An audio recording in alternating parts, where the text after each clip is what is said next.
தேவேந்திரர் கிராம தொழில் முனைவோர் இந்த இயக்கமாகவே நான் பார்க்குறேன். இதை எப்படி நான் ஒரு 5 வருடம் 10 வருடம் எப்படி பார்க்குறேன்னா, இந்த சமுதாயத்தை ஒரு தொழில் முனைவோர்களை நிறைய உருவாக்கணும். முன்னாடியே சொல்லியிருந்தேன், நான் ஒரு 100 பேர் இருக்காங்களா, ஒரு 5 பேர் 10 பேராவது நல்ல தொழில் முனைவராக இருக்கணும். அவங்க மற்றவங்களுக்கு வேலை கொடுக்கணும்.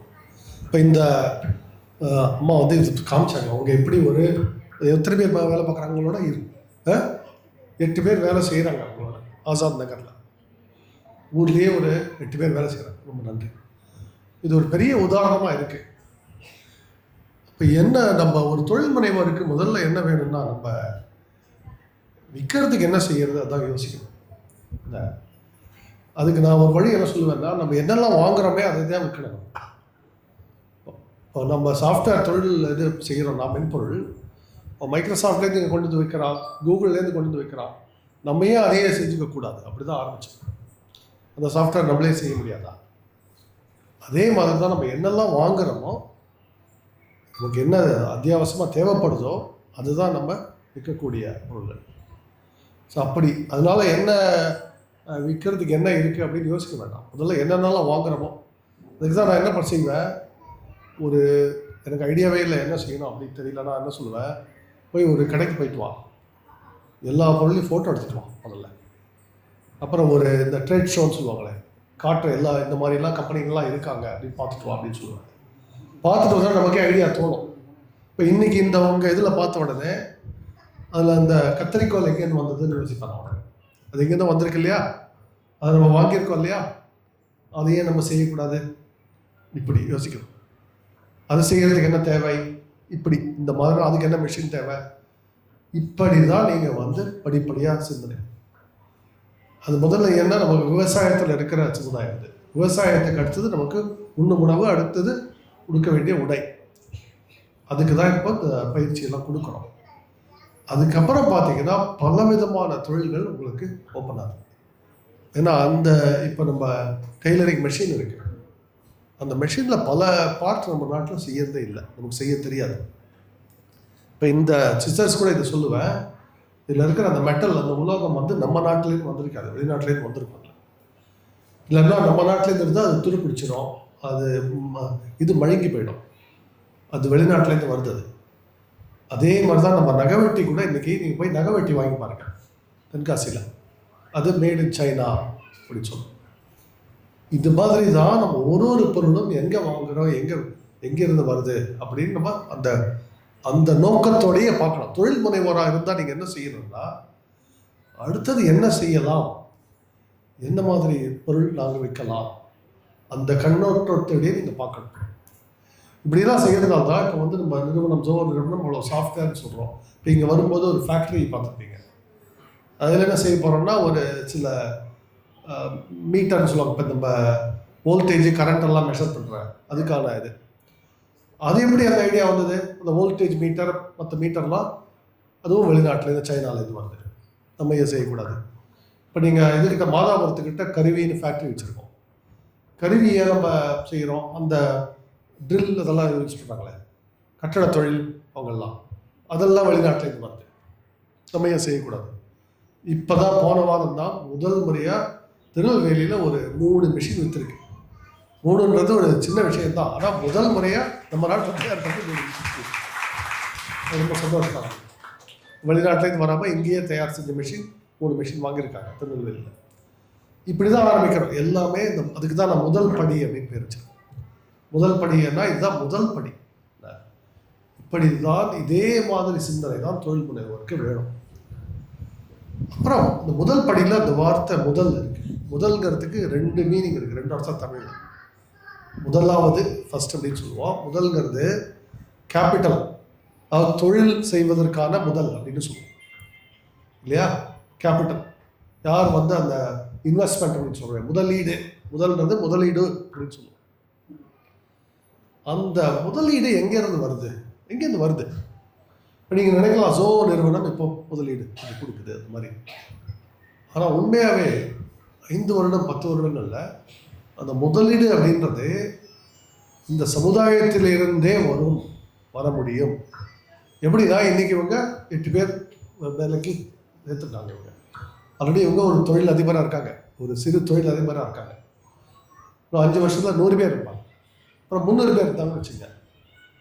அப்போ அந்த லாபங்கள்லாம் வருது, அதுதான் முதலீடு, அதுதான் அடுத்த தொழிலுக்கு முதலீடு.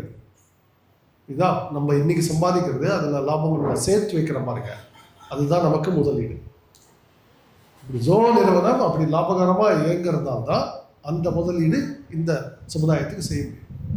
நம்ம என்ன டிசைட் பண்ணிட்டோம், இந்த இந்த லாபகரமாக இருக்கிறத எடுத்து ஏதோ ஒரு ஆடம்பர வாழ்க்கை அதுக்கு செலவழிக்காமல் இந்த மாதிரி முதலீடு செய்யணும் அப்படின்ற ஒரு முடிவு எடுத்தோம். இந்த கொள்கை தான் நான் உங்கள் எல்லாருக்கும் சொல்லுவேன். நீங்கள் லாபகரமாக இயங்கும் பொழுது நீங்கள் நல்லா வாழ்க்கை அமைத்துக்கணும், சொந்த வாழ்க்கை. ஆனால் ரொம்ப ஆடம்பர வாழ்க்கை தேவையில்லை. இந்த எளிமையான வாழ்க்கை இருந்துட்டா அது நமக்கு இந்த சேமிப்பு வருவார், அதை வைத்தே அதை முதலீடு வர ஆரம்பிக்கும்.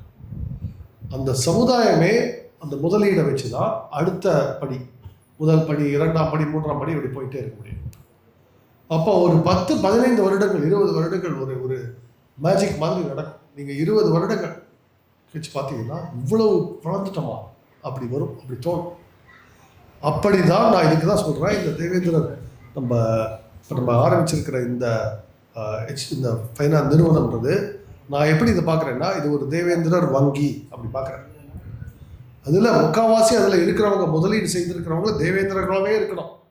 இது தேவேந்திரருக்கு சொந்தமான வங்கியாக உருவாக்க வேண்டும் அப்படிதான் நம்ம தங்கராஜிட்ட சொல்லியிருக்காரு. இது எப்படி உருவாகணும் அப்படின்னு 10 வருடங்கள் 15 வருடங்கள் எப்படி உருவாகணும். இப்போ நீங்கள்லாம் அதில் நான் எப்படி பார்க்குறேன்னா பங்குதாரர்களாக பார்க்குறேன், பங்காளிகளாக பார்க்குறேன். அந்த வங்கி வரும்போது அந்த வங்கியில் பணம் போடுற அளவுக்கு நீங்கள் சம்பாதிக்கணும். அந்த பணம் அப்போ இருக்கிற இளைஞர்கள், இன்றைக்கி உங்கள் குழந்தைகளாக இருக்கிறவங்க தான் அடுத்த தொழில் முனைவராக வரணும். இப்போ 5 வயசு 8 வயசு இருக்கிறவங்க 10 வயசு 15 வருஷத்தில் அவங்க தொழில் முனைவராக வரும்போது அவங்களுக்கு முதலீட்டுக்கு பணம் இருக்கும். அந்த பணம் எங்கேருந்து வந்தது? இந்த சமுதாயத்தின் உழைப்பால் வந்தது. இதை தான் வர வைக்கணும் அப்படின்னு பார்க்கணும். இதை எப்படி கொண்டு வருது? படிப்படியாக தான் செய்ய முடியும். அதற்கு தான் இந்த உண்ணும் உணவு சொன்னாங்க. அவங்க தேங்காய் எண்ணெயில் எப்படி 250 ரூபா விற்றது, அவங்க என்ன கண்டுபிடிச்சாங்கன்னா தொழில் முனைவோரா அங்கே 500 ரூபா விற்கிறது. அந்த 500 ரூபா விற்கிறது கண்டுபிடிச்ச பாருங்க, அதுதான் மதிப்பு கூட்டல்னு பேர். எங்கே எந்த பொருள் அதிக விலையில் விற்கிறது, அந்த பொருளை எதால் குறைந்த விலையில் தயார் செய்ய முடியும், அப்போ நான் போய் அந்த இடத்துல விற்க முடியும். புரியுதா? அதுதான் தொழில் முனைவோரோட முதல்ல உங்களுக்கு வர சிந்தனை. அதுதான் 500 ரூபாய்க்கு விற்கிறதா தேங்காய் எண்ணெய், என்னால் 250 ரூபாய்க்கு 300 ரூபாய்க்கு செய்ய முடியுமா, அப்போ நான் போய் 400 ரூபாய்க்கு விற்கலாமா, 400 ரூபாய்க்கு விற்றா 100 ரூபா நிற்குமா, அப்போ அதை வச்சு இன்னொரு ஒரு 10 பேருக்கு வேலை கொடுக்கலாமா. அதுதான் சிந்தனை. புரியுதா உங்களுக்கு எப்படி வருதுன்னு? இதுதான் தொழில் முனைவோர் சிந்தனை. இந்த சிந்தனையை நீங்கள் வளர்த்துட்டே இருக்கணும். இதில் இது எனக்கு நானும் ஒரு பிஸ்னஸ் குடும்பத்துலேருந்து பிறக்கல. நான் முதல்ல பிஸ்னஸ் ஆரம்பிக்கும்போது எங்கள் அம்மா எடுத்துகிட்டு சொன்னாங்க, நமக்கெல்லாம் பிஸ்னஸ்லாம் வராதுடா அப்படின்னு. எல்லாரும் அப்படி தான் நினைப்போம், நமக்கெல்லாம் பிஸ்னஸ் வராது அப்படி தான் நினைப்போம் இல்லையா? அதெல்லாம் ஒன்றும் கிடையாது, எல்லாருக்கும் வரும் பிஸ்னஸ் வரும், அது செஞ்சால் தான் வரும். அதுக்கு தான் நான் ஒரு அறிவுரை என்ன கொடுப்பேன்னா, நம்ம ஆரம்பிக்கிற இடம் நம்ம 0 லாபிக்கணும்னு நினைக்காம முதல் ஒரு 3 வருடம் 4 வருடம் 5 வருடம் நான் கற்றுக்கொள்ள வேண்டும். இந்த பிஸ்னஸ் அப்படின்ற வாழ்க்கையை கற்றுக்க போகிறேன்.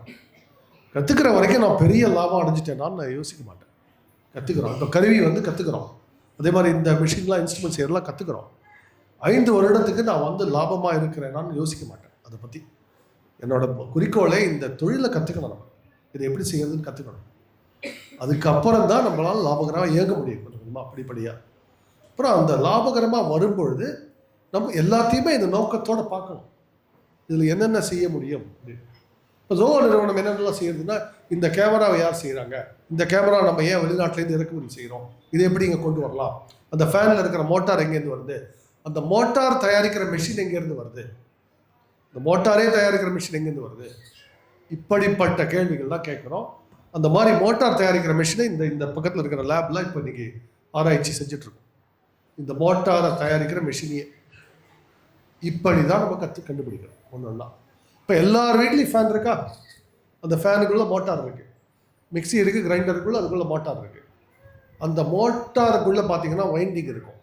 அந்த வைண்டிங் செய்கிற மிஷின் எங்கேருந்து வருது பார்த்தீங்கன்னா சைனாலேருந்து வரும். அதை ஏன் செய்யக்கூடாது? இது நான் இப்போ உங்களுக்கு சொல்லிக் கொடுக்குறது எல்லாராலையும் இதை செய்ய முடியும். நீங்கள் போய் ஒரு யூடியூப் எதாவது பார்க்கும்போது இந்த மாதிரியாக கேள்வியை எடுத்து பார்க்கணும். இப்போ ஃப்ரிட்ஜ் இருக்குது, ஃப்ரிட்ஜில் என்ன இருக்குது, அந்த கம்ப்ரஸர் இருக்குது, இந்த கம்ப்ரஸர் எங்கேருந்து வருதுன்னு ஒரு கேள்வி போட்டிங்கன்னா உடனே அது ஒரு வீடியோ காட்டும். அது எதற்குன்னா இதுதான் உங்கள் குழந்தைகளுக்கு படிப்பறிவாக நான் பார்க்குறேன். இந்த மாதிரி உட்காந்து ஒரு வீடியோ இந்த ஃப்ரிட்ஜை பற்றி பார்க்குறோம் இன்றைக்கி வீடியோ 1/2 மணி நேரம். இந்த மாதிரி சிந்தனைகளை அவங்க மனதில் விதைத்தீங்கன்னா அவங்க பின்னாடி தொழில் முனைவோராக இன்ஜினியர் ஆகும்போது தொழில் முனைவாக ஆகும். இப்படி தான் யோசிக்கணும்னு சொல்லி கொடுக்குறேன். அந்த தொழில் முனைவோர் சிந்தனை வந்துடுதுன்னா நீங்கள் எப்போவுமே பிஸியாக தான் இருப்பீங்க. உங்களுக்கு நேரமே இருக்காது, டைம் வேஸ்ட் பண்ணுறதுக்கு டைமே இருக்காது. எப்போவுமே இதே சிந்தனை தான் ஓடிட்டுருக்கும். அப்படி இருக்கிறவங்க தான் நல்லா முன்னுக்கு வராங்க. காலையில் எழுந்திருக்கும் போது தூங்குற வரைக்கும் நமக்கு இதே மாதிரி தான் ஓடிட்டே இருக்கும் மைண்டில். வேறு எந்த சிந்தனையும் இருக்காது. அதனால தான் என்ன யாராவது திட்டினாலும் எனக்கு கவலையே இல்லை, நான் பாட்டுக்கு ஜாலியாக இருக்கேன். எனக்கு ஒன்றும் எனக்கு நல்லா தூக்கம் வரும். நல்லா திட்டிக்குங்க, உங்கள் டைம் தான் வேஸ்ட் ஆகுது, என் டைம் வேஸ்ட் ஆகுது அப்படின்னு. அப்போ அந்த மாதிரி எண்ணங்கள் வேணும். அந்த எண்ணங்கள் வந்துட்டுன்னா உங்களை யாராலையுமே நிறுத்த முடியாது. அப்புறம் இன்னொரு கடைசியாக ஒரு சொல்ல விரும்புகிறேன். இந்த தேவேந்திரர் வங்கின்னு சொன்னேன், இந்த ஒரு தொலைநோக்கு இது, அதற்கான படம் தேவேந்திரர் உழைப்பால் வர வேண்டும் சொன்னேன். இப்படி இந்த நம்ம விதைக்கிற விதை ஒரு பெரிய ஆலமரமாக வரும்போது இந்த உழைப்பால் வர்றோம் அப்படின்னு சொல்லியிருக்கேன். முக்கியமான ஒரு விஷயத்தில் நம்ம ஊரில் இப்போ ஊர் கட்டுப்பாடுன்னு சொல்கிறோம். முக்கியமான கட்டுப்பாடு இன்னைக்கு என்ன தேவைன்னா, நம்ம குழந்தைகள் இளைஞர்கள் குடிக்காமல் இருக்கிறது, கஞ்சாவுக்கு போகாமல் இருக்கிறது, இந்த மாதிரி கட்டுப்பாடெல்லாம் தேவை. இல்லைன்னா முன்னுக்கு வந்து பணம் சம்பாதிக்க இன்னும் வேகமாக அழிஞ்சிடும். பணம் வந்த உடனே அதை குடிச்சிட்டோம், பணம் வந்த உடனே இந்த மாதிரி ட்ரக் அடிக்ஷன்லாம் வந்துச்சுன்னா இன்னும் அழிவுக்கு தான் மேலே போகிறோம். இந்த கலாச்சார ரீதியாக கட்டுப்பாடும் நமக்கு தேவை. இதிலும் நாம் தொழில் முனைவோர் முன் வர வேண்டும். எப்படின்னா ஒரு உள்ளுக்குள்ளேயே நமக்குள்ளேயே ஒரு காவல்துறை மாதிரி தேவை. நான் சொல்கிறது வெளியில் இருக்கிற போலீஸில், நமக்குள்ளேயே இருக்கிற காவல்துறை. இங்கே இந்த கிராமத்துக்குள்ள ட்ரக்ஸ் வரக்கூடாது, இங்கே யாரும் குடிச்சிட்டு வரக்கூடாது, இந்த மாதிரி முடிவெல்லாம் எடுத்து அதை நம்மளால் செய்ய முடியணும். இப்போ இந்த தோட்டத்துக்குள்ளே ட்ரக் வரக்கூடாதுன்னு நம்ம ரூல் வச்சுருக்கோம். ட்ரக் வரக்கூடாது இந்த தோட்டத்துக்குள்ளே குடிச்சிட்டு யாரும் வரக்கூடாது, இந்த தோட்டத்தில் குடிப்பழக்கம் கிடையாது அப்படின்லாம் நம்ம ஒரு இது வச்சுருக்கோம். இதே மாதிரி ஊர்களில் இருக்கணும். ஆரம்பத்தில் இன்றைக்கி சொல்லும்போது இதெல்லாம் சாத்தியமே இல்லைன்னு நினைப்போம். சாத்தியம். யாரால இதை முயற்சி செய்ய முடியுமானா, முதல்ல நீங்கள் தொழில் முறைவர் ஆறீங்க, அப்புறம் உங்கள்கிட்ட கொஞ்ச நாள் வேலைக்கு வராங்க, அதை கொஞ்சம் கொஞ்சமாக இதை எடுத்து சொல்லி இதை எப்படி நம்ம கொண்டு வருது, இதுவும் தேவை. ஏன்னா அந்த கலாச்சார ரீதியாக நமக்கு அந்த கட்டுப்பாடு தேவை. அப்போ தான் நம்ம ஒரு சமுதாயமாக முன்னுக்கு வர முடியும். இதுதான் நான் சொல்ல விரும்புகிறேன். இது வருடம் நடக்கும். இங்கே இந்த இப்போ தங்கராஜி அது சொல்கிறாரு, எங்கள் கோவிந்த பெரிய ஏமா வச்சு எனக்கு ஏன் இது முக்கியம்னா, இதுதான் நான் ஜோ நிறுவனத்தில் சம்பாதிக்கிறதே இதெல்லாம் செய்யணும் அப்படின்றதுக்கு தான். எனக்கு இதுதான் குறிக்கோள். நான் சாஃப்ட்வேர் செய்கிறது எல்லாமே இதுதான் குறிக்கோள். எப்படி நம்ம கிராமங்களை திருப்பி மேலே கொண்டு வர முடியும். நமது இன்னைக்கு 4 சொன்னேன். நேச்சர், அதாவது இயற்கை, நர்ச்சர், அதாவது ஒருத்தரை பார்த்துக்கிறது, குழந்தைகளை ஒழுங்காக கவனிக்கிறது, முதியோர்களை ஒழுங்காக கவனிக்கிறது, இதெல்லாம் நர்ச்சர். அப்புறம் கால்நடைகளை கவனிக்கிறது, தாவரங்களை பராமரிக்கிறது, நம்ம குளங்களை பராமரிக்கிறது நர்ச்சர். அடுத்தது கல்ச்சர், நம்ம கலாச்சாரம் பண்பாடு இதை காப்பாற்றுவது. கடைசியாக இருக்கிறது ஸ்கிரிப்சர், அதாவது தெய்வ பக்தி. நமது கோவில்கள், நமது குலதெய்வங்கள் இதெல்லாம் நல்லா நல்லா அந்த ஏன்னா ஆயிரக்கணக்கான வருடங்களாக நம்ம வந்த இந்த சமுதாயங்கள் அழியக்கூடாது. திருப்பி இன்னொரு 1000 வருஷம் போகணும்னா இந்த கல்ச்சர் அப்படின்னு சொல்கிறது, கலாச்சாரமும் நமது பக்தியும் முக்கியம். இந்த 4 தான் எடுத்திருக்கேன். நேச்சர், நர்ச்சர், கல்ச்சர், ஸ்கிரிப்சர் சொல்லுவோம். இயற்கை, நமது நர்ச்சர் எல்லாரையும் பேணி காப்பது, அடுத்தது கலாச்சாரம், பக்தி. இது 4 தான் பணம் சம்பாதிக்கிறதுக்கு அர்த்தம் அப்படின்னு சொல்லுவேன். இல்லைன்னா பணம் மட்டும் சம்பாதிச்சா அது நமக்கு நம்மளை அழிவுக்கு தான் கொண்டு போய் விடும். இதனால தான் நான் சம்பாதிக்கிற பணத்தை இதுக்கு தான் போகணும் அப்படின்னு நம்ம எழுதி வச்சிருக்கோம். நன்றி சொல்லுங்கள்.